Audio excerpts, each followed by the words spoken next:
last cool air of winter collides with the warm, moist air of spring, high above the central United States.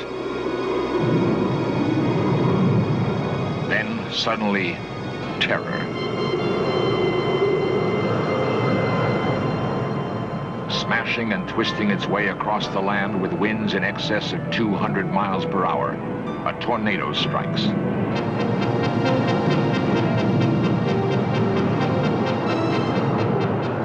In all of nature's fury, there is no windstorm as great or as deadly as the killer tornado.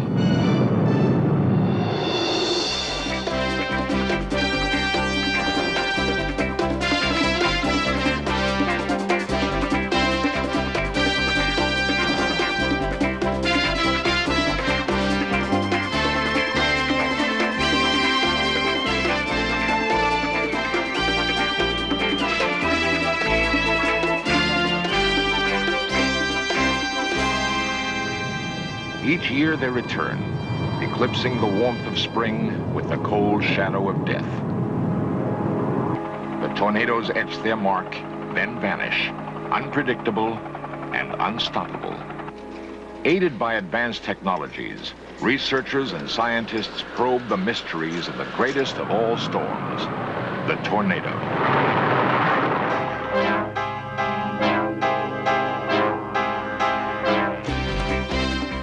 This series presents information based in part on theory and conjecture.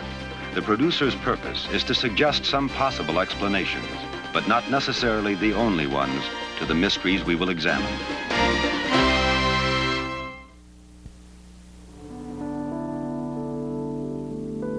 Below the spring clouds of the Midwest, there's a richness of life. Cities and farms bask in the warming sun. People enjoy their traditions and diversions. But always present is a particular fear. At any moment, tranquility can change to chaos, contentment to misery. This is the tornado season. And these people live in Tornado Alley.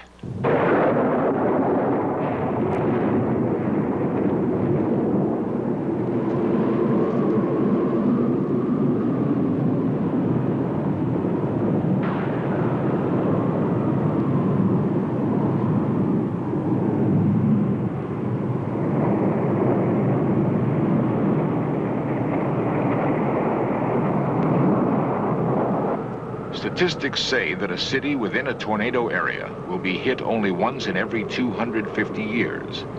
Yet, Oklahoma City has been struck 32 times since 1892, and Codell, Kansas, 3 years in a row on the exact same date.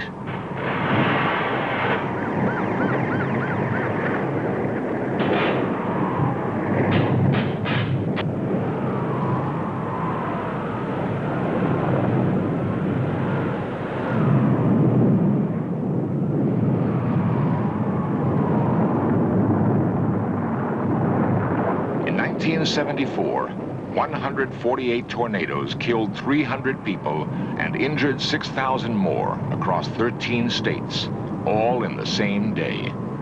Damage totaled 600 million.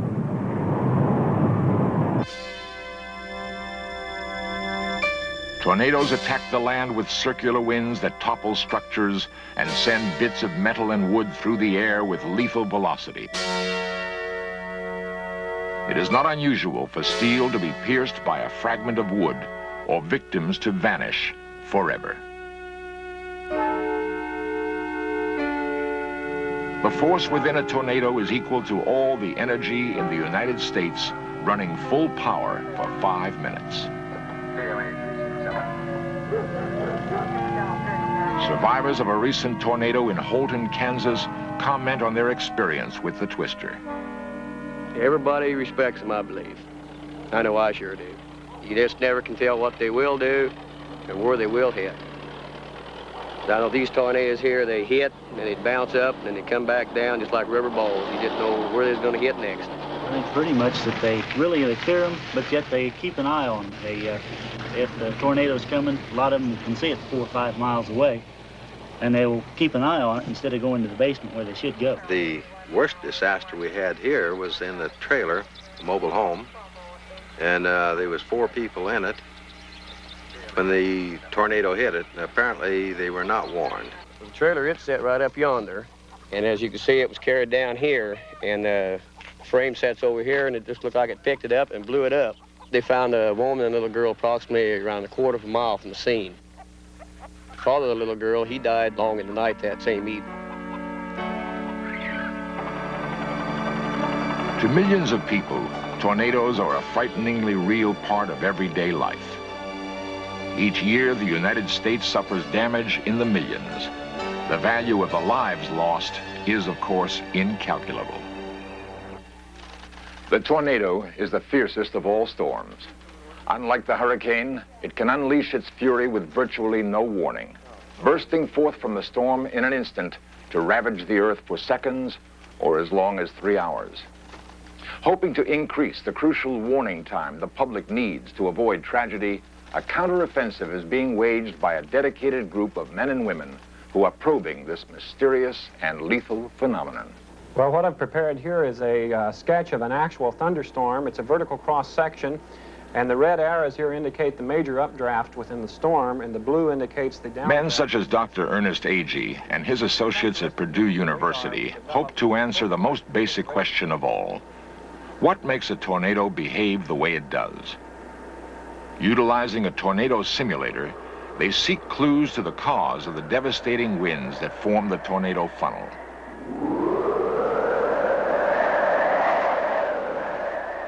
Although there is no one answer, most scientists acknowledge that it is the interaction of warm and cold fronts that produce the thunderstorm. Just what starts the clouds violently rotating is still not fully known. It could be a function of the Earth's rotation or some internal phenomenon within the storm itself.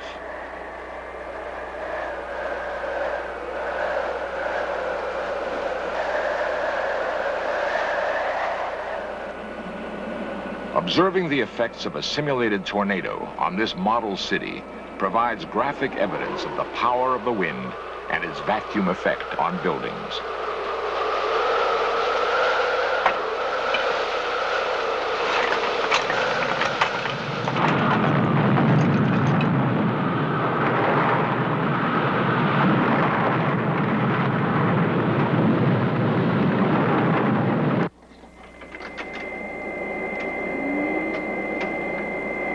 The National Severe Storms Laboratory in Norman, Oklahoma, lies in the heart of the nation's most active tornado area. Here, meteorologists, technicians, and students work toward eliminating the element of surprise in the tornado's attack. Okay, oh, yeah, still that up looks there. good. Doug, can we have an ASRAN on the northwest circulation, please?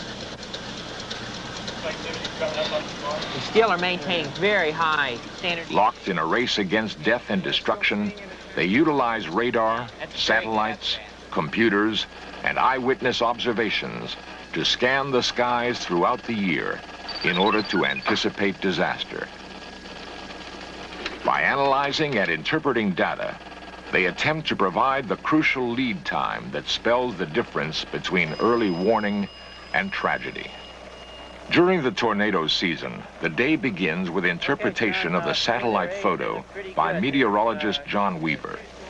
He must decide on the day's tornado outlook and advise the staff. The prognosis of today's photograph is not good, and the storm track down begins.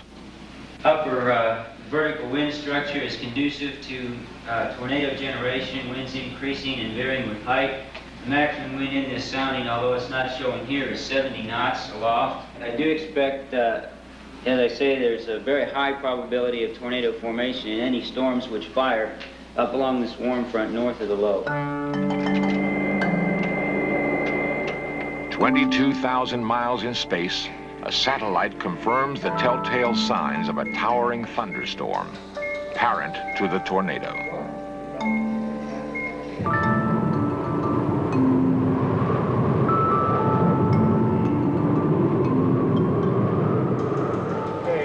watch the circulation up here. It's updating now. In a darkened room, a handful of men track and predict the storm, hoping to outguess its deadly intention. Okay. Look at that. Might ought to call the weather service back and update them and call John. And we got a forecast position on there. Nerve center for the chase, they watch with mounting interest. All right. Looks like we ought to do something on that. Within minutes, the Storm Center issues an advisory. This just in. The National Weather Service has just issued a storm watch for the following areas of Kansas: Jackson, Cook County, Maribel County. Miles away, the skies only hint at what is to follow.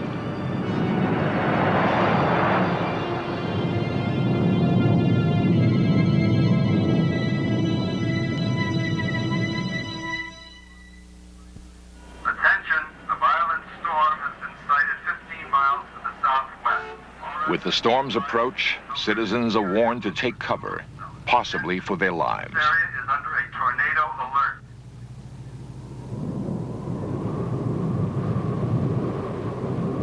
Okay, let's go. It's already going up.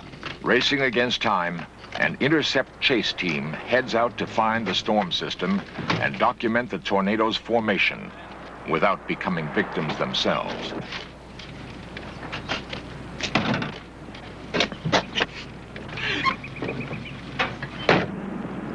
Be the harvest season again. Led by meteorologist Bob Davies-Jones, students Kelvin Drogemeyer and Ken Carson spend their summer vacation heading straight toward danger. But adventure is not what spurs them on. It is knowing that they are part of a coordinated effort to save lives. We got two main missions. One is to get to within close range of tornadoes and get a close-range debris movie. We hope to be able to analyze the movie for trackable debris and get tornado wind speeds from such an analysis.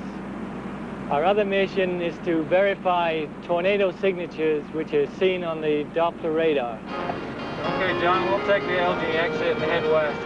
We're scrambling the jet to cover it.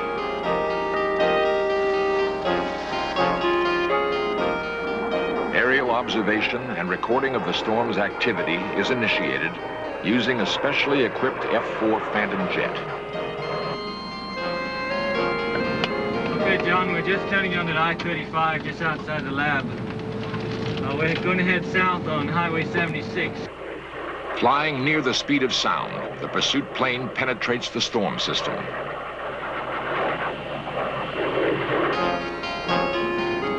Time lapse started at 1200 CST.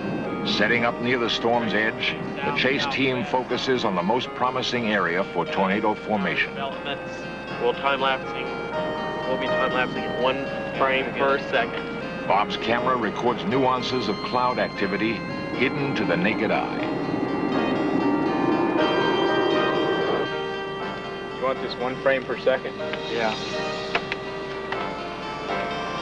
Might have a little trouble with the contrast. We need to get back in touch with John at the lab, too, pretty soon. Okay.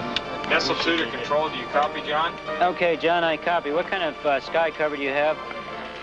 Okay, presently we got cirrus overcast. We time-lapse some rotation in the cloud base. Appears to be a funnel to our north, heading towards the northeast. Okay. Roger.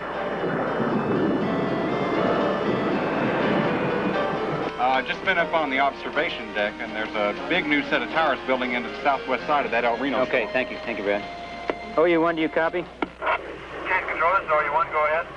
John, we've got some towers that are growing pretty explosively to the northwest here. We're beginning to paint an echo on the scope, and I wondered if you could go up and take a look at those storms. We're looking to the northwest. We have an extensive rain-free base. The towers are rapidly building. It's a little bit hazy, and we're having difficulty trying to see some of the features, but we are approaching and should give a better indication later on. Okay, Roger, stand by, John. I'm going to see what Doppler has on that. Okay, Don, we got some good cyclonic shear at mid-levels, 5 kilometers high. Coordinates are 297 at 58 kilometers. Okay, thanks, Larry. You see that, Mike? Yeah, Don. John, we've got some cyclonic shear, 297 degrees, 58 kilometers. And if you have a new satellite picture, we'd like to see that, too. All right, thank you.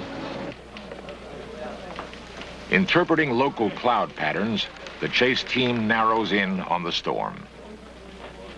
For the experts, there's no doubt now.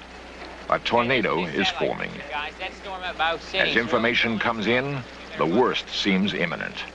Okay, John, what do you see? Okay, presently, John, the towers are growing very rapidly. It appears to be rotating quite dramatically.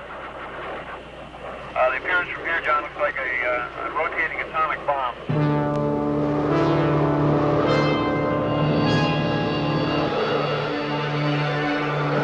Yeah, that's only about 300 meters off the ground. So we're looking at it. 200 miles per hour. Don, it is really wrapping up. We better go to the tornado. Okay, Larry.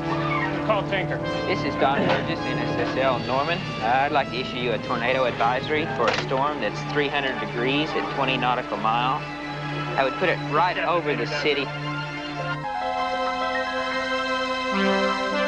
Only moments separate the tornado from a town never struck before. There it is again. Oh, this is right great, there. Bob. We better log this. Okay. So why don't you update it again, Larry? Oh, Okay. wow. There it is. Oh, There it's it is. building. Wow. It's building. How high off the ground is that, Larry? Oh, this is right down the deck. I hope those people took cover.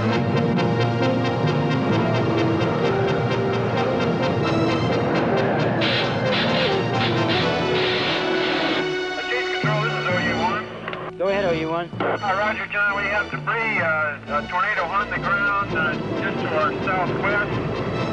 We are moving eastward very rapidly, and we'll attempt to get photographs and movies. Over. Don 1715, Chase reports debris. Chase sees the tornado, 330 degrees, 48 kilometers. We have an update on the Looks like just about where we got it. They say County Line Road, Northwest Highway, there's been a lot of damaged houses destroyed.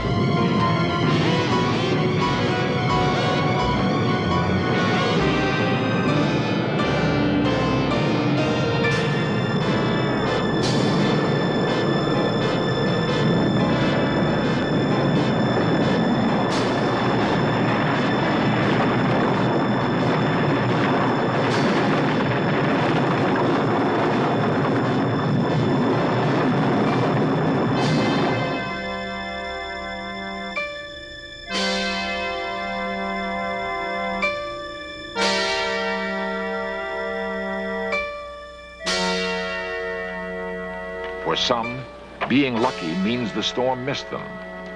For farmer Dean Stouse, it means being alive and able to rebuild.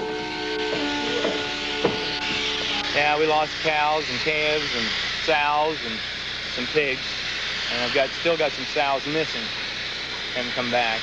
And but there could have been a lot more killed than what actually was for all the debris and tin. There was a lot of tin flying around, and just like here, there was 41 fat cattle ready to be shipped Thursday, and this was Friday, the next afternoon, and we found every one of them, and no broken legs or anything like that. And I don't know how they got out of it.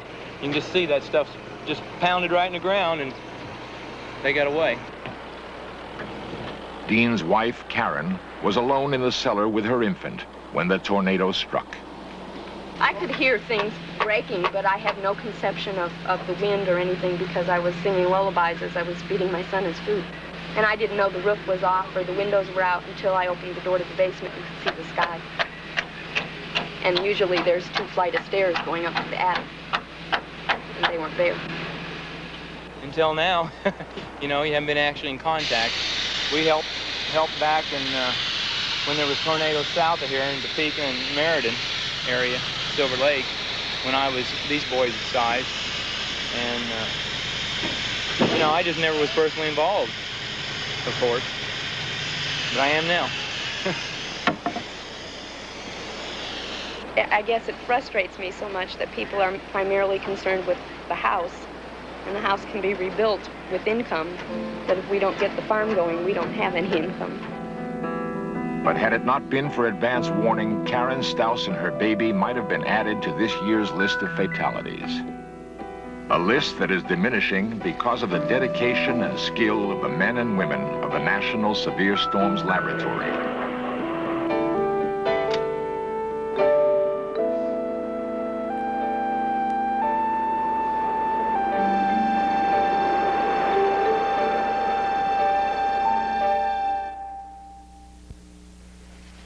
It has been estimated that at any given moment there are 1,800 thunderstorms in the atmosphere above us, each of which could produce a devastating tornado. Despite all the advances in the science of meteorology, the tornado remains perhaps the most challenging weather event of all. To date, we have no way to stop the tornado. We can only try to cope with it. Can we expect someday to be able to modify or control this unique force of nature? Dr. Edwin Kessler, director of the National Severe Storms Laboratory. But we might turn heavy rains into moderate rains over a wide area. That would be very nice for agriculture. We would reduce erosion, and we would have a better supply of water power, for example, a more regular supply. But I'd like to emphasize that this is really very speculative at this time, and I would offer a comment that because of the really astonishing advances of the recent decades in areas of science and technology, particularly in America, we've tended to look to science and technology for the answer to many problems for which science and technology are not well suited. The best thing that we can do about the tornado is to be intelligent about it.